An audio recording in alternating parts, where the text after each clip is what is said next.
Alors, dans l'idée d'accompagner toujours les petits mots du nourrisson, on est quand même très centré finalement sur tous les mouvements qui vont permettre au dos de l'enfant de se muscler, de s'étirer, de sortir de cette position alitée et posée sur le dos, qui, il ne faut pas l'oublier, crée de la douleur. On a aussi des enfants qui ne sont pas bien, qui pleurent parfois sans raison. La raison de base, si vous expérimentez dans votre corps adulte la position alitée, c'est que très rapidement, on a mal dans le corps. Le corps, il souffre du contact et il souffre de son propre poids qui est posé sur le matelas constamment. Le bébé qui ne connaissait pas ces sensations les expérimente et ça crée une vraie douleur dans le corps. Naturellement, un enfant, quand il commence à avoir un peu de motricité, il attrape ses pieds, puis il se balance comme ça. Et il se balance en fait comme ça, ça lui fait du bien. Et ça lui fait du bien parce que ça lui étire le dos.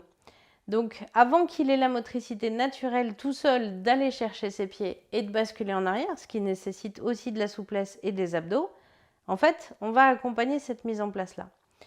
Donc toujours dans la logique où on était du travail du bas du corps, avec tous ces petits mouvements, auxquels on a rajouté le soulevé de bassin. Quand on a l'enfant qui est là, vous verrez, souvent, les enfants, en fait, ils poussent les pieds par là.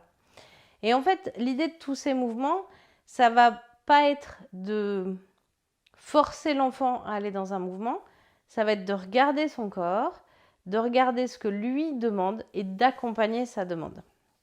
Si quand vous faites le mouvement là, vous sentez que l'enfant, en fait, il cherche à aller là, en fait, on va l'accompagner. Et on va l'accompagner pourquoi? Parce que quand on emmène progressivement, alors c'est progressif, l'idée c'est pas de prendre les pieds et d'aller les poser là, me faites pas dire ce que j'ai pas dit. On va accompagner cet étirement naturel que l'enfant demande. Et quand vous sentez les pieds descendre, vous permettez à l'enfant de le faire.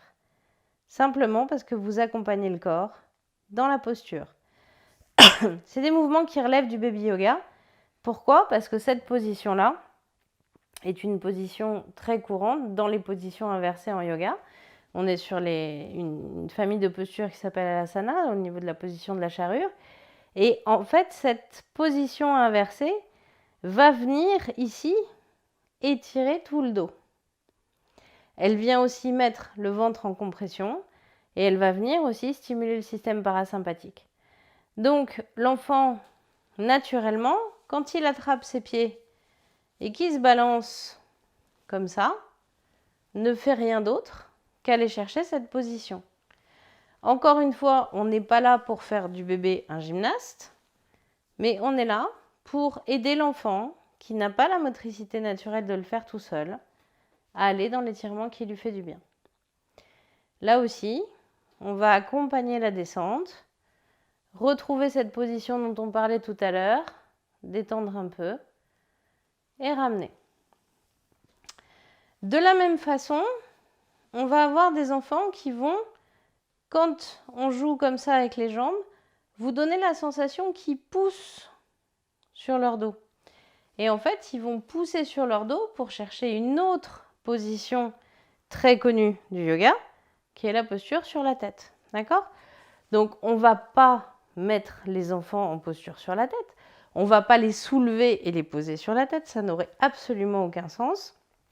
Mais on va venir accompagner cette construction abdominale et cet étirement du dos, où quand on va soulever comme ça, quand on sent l'enfant qui est prêt à monter, eh ben on accompagne, on allège, on soulève et on va venir accompagner ici.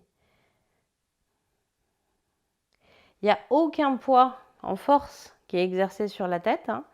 Vous êtes vraiment là, simplement, pour permettre à l'enfant de venir explorer ces positions. Alors ça, c'est des positions un petit peu avancées, entre guillemets. On le verra dans les séquences de fin de cette formation, comment on construit des séquences dans la durée. Il est évident que si vous avez les parents sur une initiation pour une première fois, ça n'aurait aucun sens de présenter ces mouvements-là.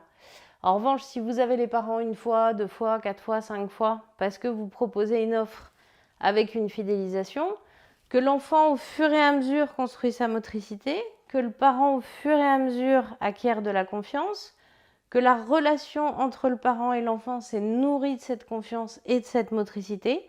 Ça, ce sont des mouvements qui vont être intéressants, éventuellement à proposer comme des évolutions dans le temps. Mais n'intégrez pas ces mouvements-là sur une séance d'initiation, vous feriez peur aux parents sur une première séance.